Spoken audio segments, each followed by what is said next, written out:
That's a really important change. You do not have to make a payment when you enroll. The status of the COVID EIDL will be returned to current at the time of your enrollment in the Hardship Accommodation Plan, and you will no longer be eligible for the Hardship Accommodation Plan, or the HAP. Hey everyone, it's Ryder from Skip. The SBA is sending out letters to certain EIDL borrowers about the Hardship Accommodation Plan, things you can do between now and March 3rd to get in good standing and avoid delinquency and avoid being sent to the Treasury. And even if your EIDL loan has been sent to the Treasury, there are things you can do based on this letter to get back in good standing. You know, this is all coming out of the exclusive live I had last week with an SBA director who announced some of these changes and said that letters were coming. Well, now the letters are here. I'm going to read through this and tell you what you need to know. As always, thanks so much for subscribing, turning on alerts so you never miss out on anything funding or business related. This is breaking SBA news, and even the SBA has updated their website with some of these changes I'm about to mention. But first, if you could use other financing or better yet, grants for your business ranging from $1,000, $10,000,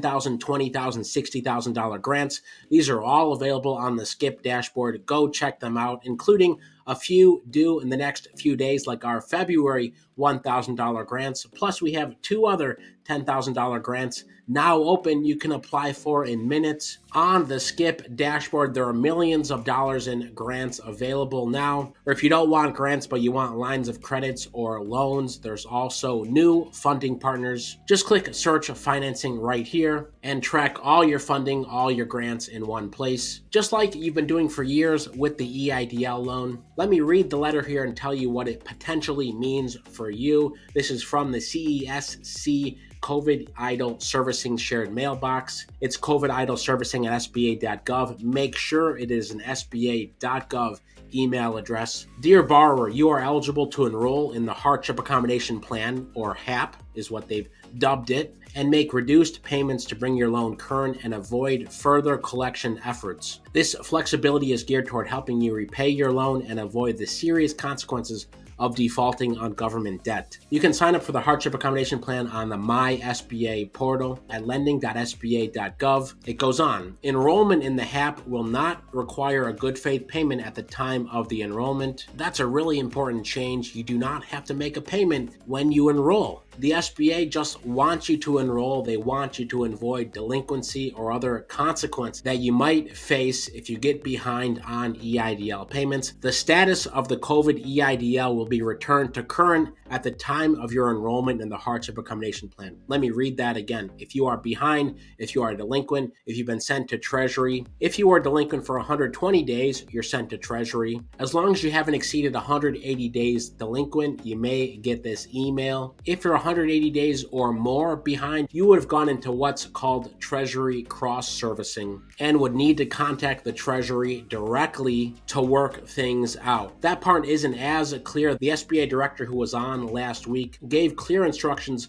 up to 180 days delinquent what you can do today to get in good standing before the March 3rd deadline. If you have questions about that, you can go to helloskip.com/expert-help. The link is in the description. You can book a time to talk with someone on our team. We've been helping tons of folks trying to navigate EIDL payments, goodwill period, how to enroll in hardship, what to do if your loan was sent to the Treasury. So if you have further questions, go there or use the link in the description. Let me read the last paragraph here before I summarize these changes.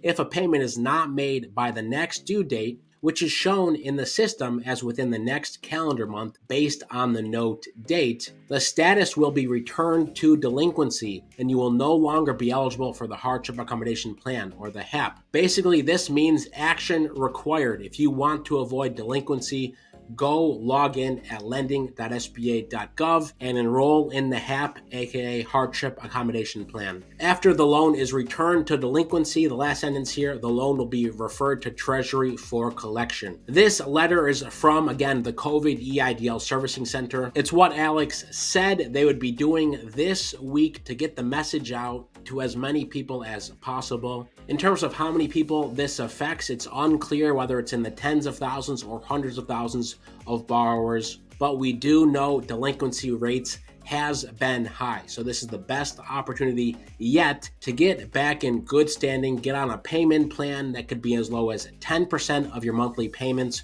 for a limited time. It does not eliminate all or part of your EIDL loan. In fact, over the lifetime of the loan, you will end up paying more. That's because at the end, you will have a balloon payment. But this does help you today if you are having cash flow problems today. This arguably may be the best thing you can do. This is not financial, investment, or tax advice, for informational purposes only. And here's what the SBA has updated on their website. In February 2024, SBA expanded the eligibility for the hardship accommodation plan for borrowers who are struggling with loan payments. That includes borrowers who are not current on the loan, are already in default, but are not in Treasury cross-servicing, and those who have previously participated in HAP. If you previously applied to HAP and were turned down, we encourage you to take advantage of these changes and try again. You do not have to bring the loan to current to enroll in HAP. If you're behind on payments,